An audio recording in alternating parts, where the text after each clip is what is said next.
Bharatiya Janata party के symbol पर हमने अपना नामांकन दाखिल कर दिया है। हाजीपुर के जनता का आशीर्वाद लगातार एनडीए भारतीय जनता पार्टी को मिलता रहा है। आगे भी हाजीपुर के लोग निश्चित तौर पर एनडीए को अपना आशीर्वाद देंगे। विपक्ष भी जानता है कि यहाँ एनडीए ही जीतेगी, कमल ही खिलेगी। जो जन समस्या होती है, जो विकास का कार्य होता है, उससे उनको कोई मतलब नहीं है। अपने संपत्ति की रक्षा के लिए राजनीति करने वाले लोग हैं। अब विकास से उनको कोई लेना देना नहीं है। तो बोल लेते हैं तो उतना भी तो हमें बोलने दीजिए। हाजीपुर में कोई लड़ाई नहीं है। निश्चित तौर पर बड़े अंतर से एनडीए जीतेगा। अगर एनडीए जीत गई तो ईवीएम में गड़बड़ी हो जाती है, अगर बाकी लोग जीत गए तो ईवीएम में कोई गड़बड़ी नहीं होती है।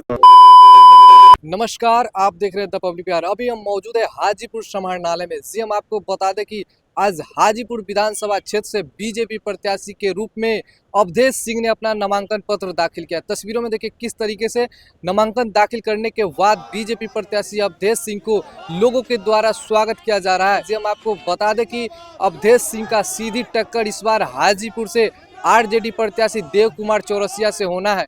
जानकारी के लिए आपको यह भी बता दें कि अवधेश सिंह वर्तमान में बीजेपी के विधायक है हाजीपुर से। तो चलिए नामांकन करने के बाद क्या कह रहे हैं बीजेपी प्रत्याशी अवधेश सिंह, वो हम आपको सुनाते हैं। नामांकन की प्रक्रिया पूरी हो गई है। एनडीए की भारतीय जनता पार्टी के सिंबल पर हमने अपना नामांकन दाखिल कर दिया है। आगे अब मतदान की प्रक्रिया होगी। हाजीपुर के जनता का आशीर्वाद लगातार एनडीए भारतीय जनता पार्टी को मिलता रहा है। आगे भी हाजीपुर के लोग निश्चित तौर पर एनडीए को अपना आशीर्वाद देंगे। लेकिन विपक्ष कह रहे हैं इस बार हम चुनाव जीत तो विपक्ष क्या कहेगा? विपक्ष के कहने के लिए बेचारा मतगणना के एक दिन पहले तक लगातार चुनाव जीतता है, तो उसको भी रोकना अच्छी बात नहीं है। मतगणना में सभी लोग जानते हैं, विपक्ष भी जानता है कि यहाँ एनडीए ही जीतेगी, कमल ही खिलेगी। उन्होंने कहा कि समझे हुए जो प्रत्याशी है बीजेपी के, उनसे हम समझे हुए इस बार हम चुनाव जीतेंगे। जिसे लगातार समझ रहे हैं और आगे भी उनको समझना पड़ेगा, क्योंकि जो जन समस्या होती है, जो विकास का कार्य होता है, उससे उनको कोई मतलब नहीं है। अपने संपत्ति की रक्षा के लिए राजनीति करने वाले लोग हैं, उनको भी पता है। और पीछे भी लगातार एनडीए 2000 से यहाँ कमल एनडीए का खिलता रहा है। आगे भी निश्चित तौर पर कमल ही खिलेगा। माननीय मुख्यमंत्री जी और माननीय प्रधानमंत्री जी का जो विकास का कार्य है, निश्चित तौर पर यहाँ कमल को पुनः अपना आशीर्वाद हाजीपुर के लोग देंगे। उनका कहना है कि 5 साल में विकास ही नहीं हुआ हाजीपुर में। वो क्या कहेंगे बेचारे?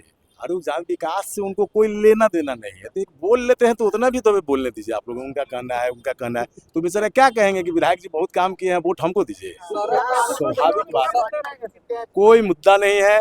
माननीय प्रधानमंत्री जी और माननीय मुख्यमंत्री जी के प्रति लोगों का जो अगाध स्नेह है, अगाध उनका जो योजना चल रहा है, चाहे वो विकास की योजना हो या जनहित की योजनाएं हो, निश्चित तौर पर उसी के आधार पर एनडीए को पूर्ण बहुमत मिलेगा और भारी वोट से एनडीए की जीत होगी। पिछला बार बेईमानी करके आरोप लगाया जा रहा है कि आप लोग चुनाव जीतेंगे। देखिए, चुनाव की एक प्रक्रिया है, लड़ाई है ही।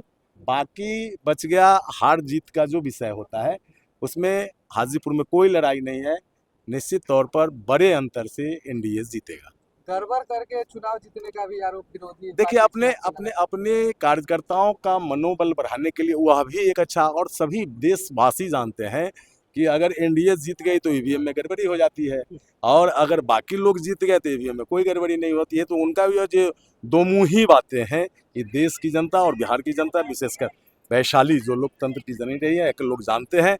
वो लोग के पास न कोई मुद्दा है, न कोई योजना है। सिर्फ और सिर्फ किसी तरह कुर्सी हथिया लेना है, वह होने वाला नहीं है। मुकेश सहनी शाम को प्रेस कॉन्फ्रेंस करने वाले, लग रहा है कि महागठबंधन। देखिए मुकेश सहनी वगैरह चूंकि प्रदेश के नेता हैं, बड़े नेता हैं, क्या करने वाले हैं। और कई लोग अभी यहाँ जो बात कर रहे थे कि वो कह रहे हैं कि जीत गए, पिछले बार हरा दिया गया था।